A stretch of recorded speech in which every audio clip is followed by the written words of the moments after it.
একদিন জঙ্গলে এক বাঘ খুব ক্ষুধার্ত ছিল আর এক চালাক শিয়াল তাকে এমন একটা বুদ্ধি দিল যার ফলেই ঘটল বড় মজার ঘটনা। এক জঙ্গলে এক চালাক শিয়াল থাকত।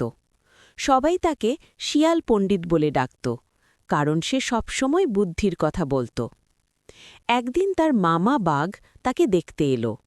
বাঘ মামা খুব ক্ষুধার্ত ছিল। বাঘ বলল, ভাগ্নে, আমাকে আজ ভালো কিছু খেতে দাও। শিয়াল পণ্ডিত একটু ভেবে বলল, মামা, একটু ধৈর্য ধরো, আমি তোমাকে বড় মজার খাবারের ব্যবস্থা করে দিচ্ছি। সে বাঘকে নিয়ে একটি কুয়ার পাশে গেল।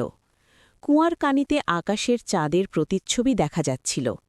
শিয়াল বলল, মামা দেখো, কুয়ার ভেতরে বড় এক পনির আছে, যদি লাফ দাও তাহলে সেটি পেয়ে যাবে। লোভে পড়ে বাঘ কুয়ায় লাফ দিল, কিন্তু সেখানে তো কোনো পনির ছিল না, শুধু পানি।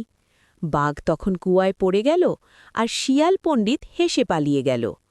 শিক্ষা: লোভ করলে এবং না ভেবে কাজ করলে বিপদে পড়তে হয়।